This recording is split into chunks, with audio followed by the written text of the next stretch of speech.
Mirror, mirror on the wall, who's the fairest of them all? Alright, I know, literally everyone's already cracked that joke, but honestly, we can't really blame him, just look at them. However, we're not here to judge Xiaomi's design team or their marketing department. We're here to see if the newest Xiaomi 17 Pro Max can actually take the crown from the other 17 Pro Max. We'll take a deep dive into the design, display, performance, cameras, and battery to find out which one is the better purchase. Hey, I'm Olive, your host here at Versus.com.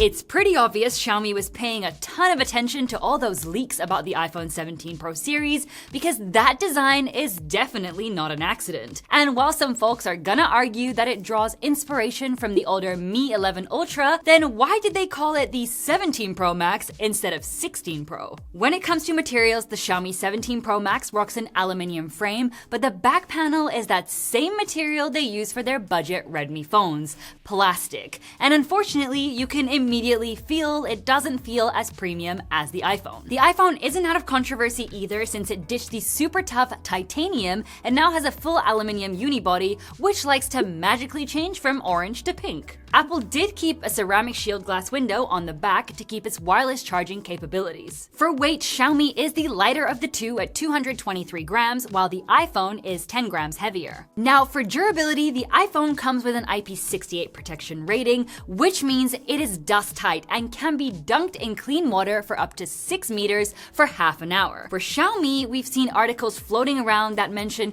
either IP68 or 69 protection, but their official website doesn't make any mention of an IP rating at all, even though it should definitely have one. If you have more info on this, please point us in the right direction. So as always, let's check in with the team and see who likes which design best. The Xiaomi. The iPhone. The Xiaomi. The Xiaomi. The Xiaomi. The Xiaomi. What about you? I'm also gonna go for Xiaomi. Now, let's check out these displays.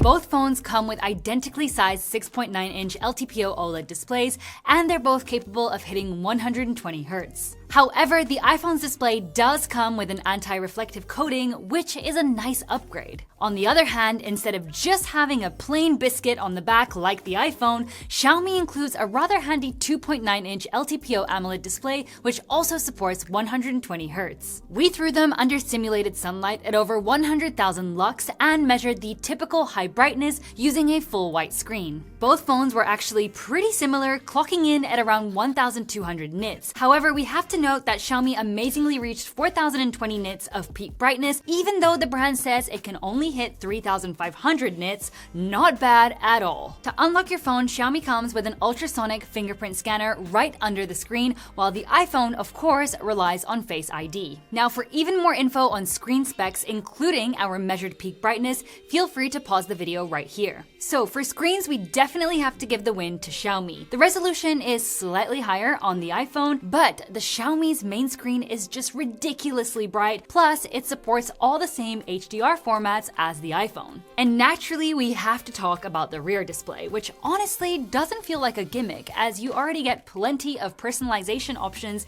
and you can also check your notifications at a glance. For us though, the absolute best part is that you can use that rear display as a viewfinder to capture perfect selfies or videos using the best cameras on board. Lastly, this is subjective, but we think it looks way more original than the iPhone's solid rectangle. But now let's see if the Xiaomi can score another win when it comes to audio. Both of these 17 Pro Max phones come with stereo speakers. Here's a quick audio sample for you.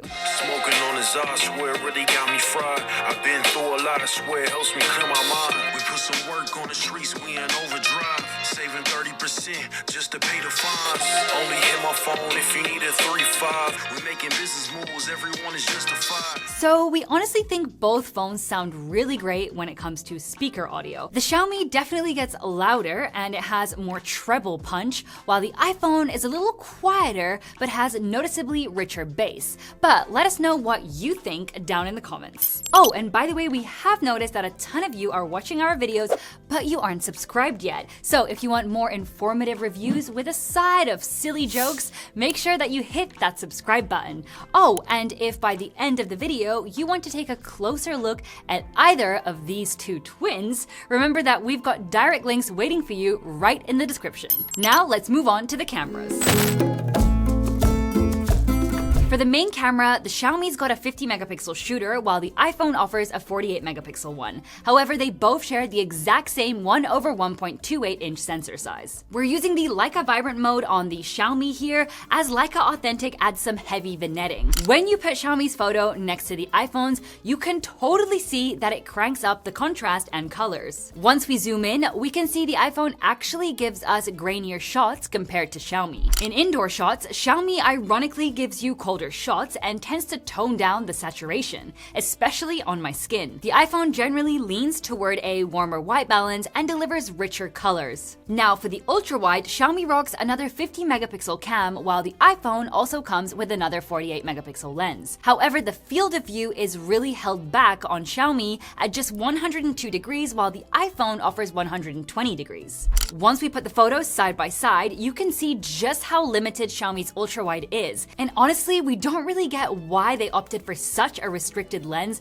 but it might be tied to its placement on the phone. Indoors, some textures lose a bit of detail and orange tones look kinda red on Xiaomi, but on the flip side, its photos have a lot less noise compared to the iPhone. In portrait mode, both phones have great edge detection, but the iPhone manages to separate my claw clip from the background. Also, Xiaomi adds a rather intense beauty filter to my face, practically deleting some of my natural facial features. Using the telelenses, Xiaomi's edge detection is actually far superior to the iPhone's, but that post-processing is just over the top. I mean, it basically erased all the texture from my face. Moving on to video, Xiaomi can shoot at up to 8K 30 FPS while the iPhone is limited to 4K 120 FPS, which is a format the Xiaomi can also hit. While both phones have a nice and natural background blur, the iPhone has much better colors, skin tones, and dynamic range overall. Xiaomi surprisingly has really poor stabilization, as its footage is literally doing the Harlem Shake all over the place. For portrait video, the iPhone can film at 4K 30 FPS while Xiaomi is stuck at a mere 1080p 30 FPS. And even though both videos look good with a pleasant synthetic background blur,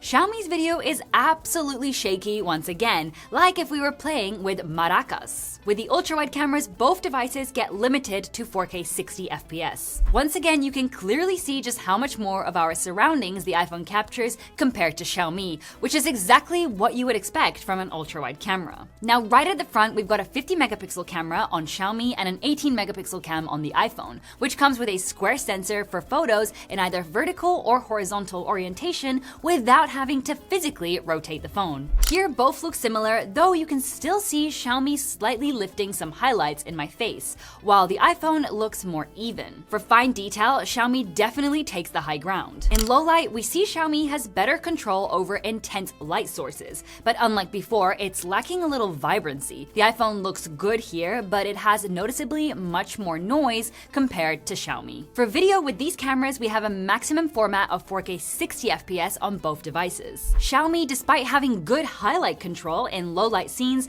clearly has trouble managing the intense brightness in video mode. The iPhone, on the other hand, offers much better dynamic range. So now let's test out the audio on both of these devices, and we'll start off with Xiaomi. What do you guys think? How do I sound? Is my voice clear?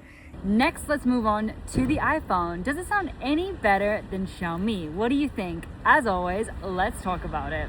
We were positively surprised with Xiaomi because it does an excellent job at canceling background audio without making my voice sound muffled or distorted, whereas on the iPhone's video, there's quite a bit of background noise. Now for zoom, you get yet another 50 megapixel camera on Xiaomi and another 48 megapixel cam on the iPhone, both using periscope telephoto tech. Xiaomi offers 5 times optical zoom, while the iPhone only offers 4 times. Here's a look at how they both stack up at their optical zoom distances. Xiaomi Xiaomi is definitely using some AI enhancement even at this optical level, but to be fair, it's pretty effective since its photo has way more detail than the iPhone's. At 10 times digital zoom, that enhancement on Xiaomi is way more noticeable as it pulls out detail even from the darkest areas. At 20 times zoom, it's clear Xiaomi's superior detail is not completely real, as you can see in these weird textures. 40 times digital zoom is as far as the iPhone can go, and at this level, the iPhone is already very blurry, while Xiaomi, even if it's mostly AI enhanced,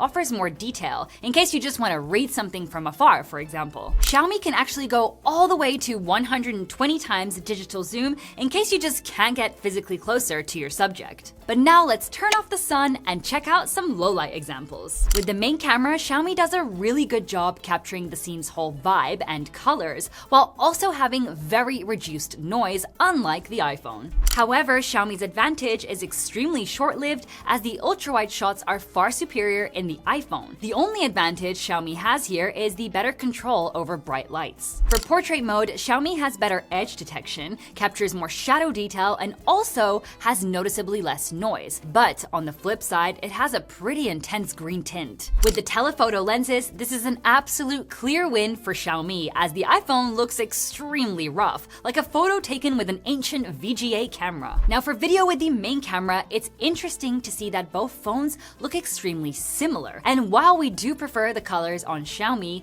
that poor stabilization just totally ruins the footage. As we saw earlier, the ultra-wide camera on Xiaomi is definitely its Achilles heel, because on top of the field of view being so small, its video has a ton of noise and it's also super shaky. So overall, the iPhone definitely captures videos and photos that are more true to life, even in modes like portrait mode, where Xiaomi applies super heavy post-processing. Though we have to say, we've seen this kind of post-processing in Chinese phones before. However, Xiaomi does show a clear advantage over the iPhone when it comes to things like zoom, audio quality in videos, and low-light photos with the main camera. And while we actually liked that low-light video with the main camera on Xiaomi, stabilization is a major issue that we're really hoping they'll fix soon. But now let's check out what's controlling these powerful mechas.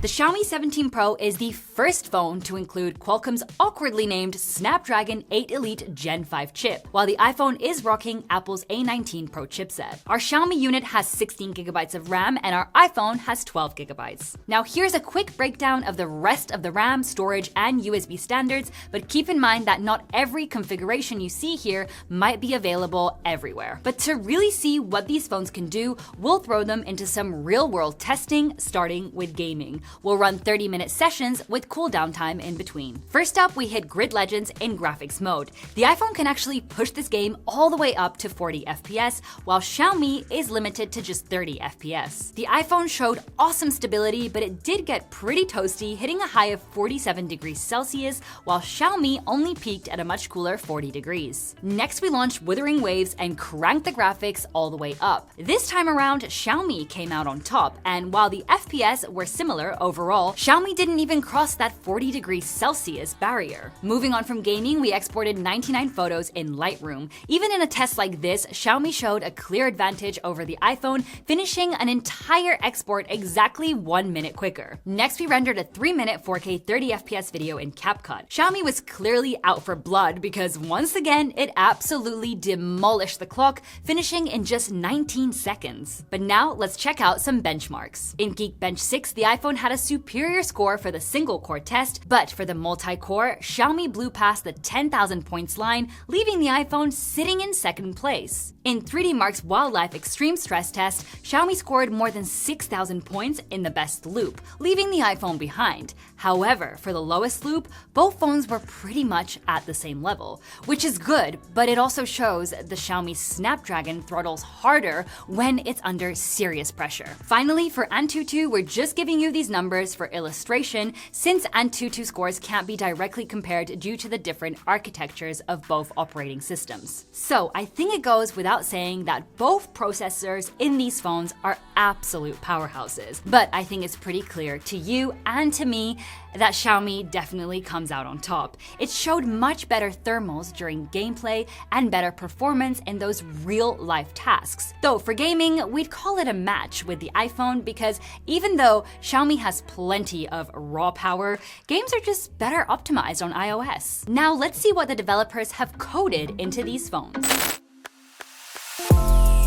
The Xiaomi ships with HyperOS 3 based on Android 16 right out of the box, and the iPhone is currently running iOS 26.1. Xiaomi hasn't actually said how many years of updates this Chinese release will get, and while Apple usually doesn't officially state it either, iPhones typically get OS and security updates for around 7 years. Now let's quickly check out these UIs. HyperOS 3 is fresh out of the oven, but it already looks familiar. That's because it's becoming more and more of a carbon copy of iOS, with some splashes of liquid glass here and there. However, it does come with deeper personalization, letting you use AI to bring your wallpapers to life, for example. You also have a wide range of icon options and even full themes. Xiaomi's Hyper Island is basically a clone of the iPhone's Dynamic Island, though to be fair, the iPhone definitely got its inspiration from Honor's Smart Capsule in the first place. Of course, we've also got some AI features like in the gallery to help you create that perfect shot. Since this phone comes with a Chinese ROM,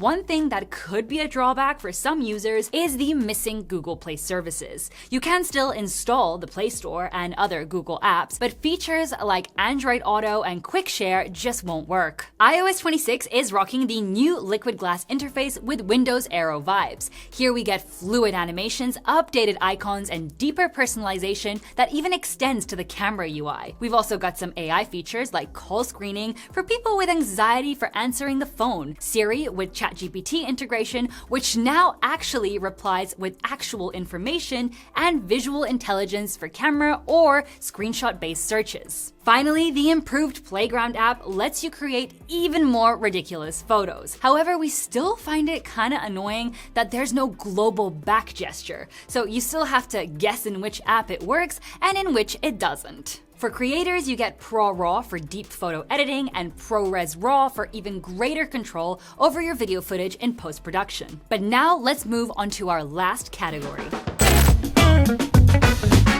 Energizing these devices, Xiaomi has an absolute unit of a battery rated at 7,500 mAh, while our iPhone only has 4,823 mAh since it is the international version. For wired charging, Xiaomi is crushing it with 100 watts, while Apple doesn't even officially tell you the wattage number for the iPhone. For wireless charging, Xiaomi is twice as fast as the iPhone at an impressive 50 watts. Both phones do support reverse wired and wireless charging. However, the iPhone can only use that reverse wireless charge feature to top up a MagSafe battery pack while it is attached to the phone, and only when the phone itself is plugged in and actively charging via a cable. In our charging test using a 100 watts charger, Xiaomi went from 0 to hero in just 47 minutes, peaking at 76 watts of power. The iPhone, while definitely faster than previous models, took a full 1 hour and 26 minutes to finish, only reaching 37 watts. As an extra, Xiaomi now supports the Power Delivery PPS charging standard, which means you don't necessarily have to buy a specific Xiaomi branded charger to get those super fast charging speeds. Now, the single biggest issue with Xiaomi isn't the phone itself. It's actually its worldwide availability,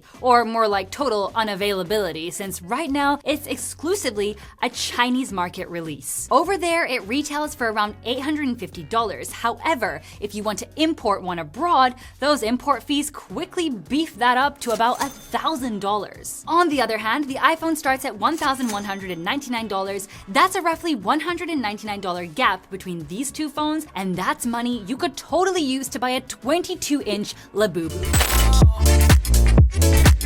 So to wrap things up, it's more than obvious that Xiaomi's strategy is to directly compete with the iPhone 17 Pro Max. And to be totally fair, it doesn't just do it in name and design. The Xiaomi actually brings some heavy-duty hardware, like a great main display, a practical and genuinely useful secondary one, good speakers, a massive battery, and most importantly, tons of performance that actually showed to be better than the iPhones in most of our tests. However, the cameras are only great on paper because the results are just alright. The software is also plain unoriginal, and most importantly, its high import price and current market unavailability essentially cross it off the list for many buyers. For everyone else who can afford it, the iPhone 17 Pro Max is basically the most practical and reliable option, hands down. If you want to see how this iPhone stacked up against Google's and Samsung's flagships, just smack that link right here. And before you go, finally do that one pending chore you've been postponing.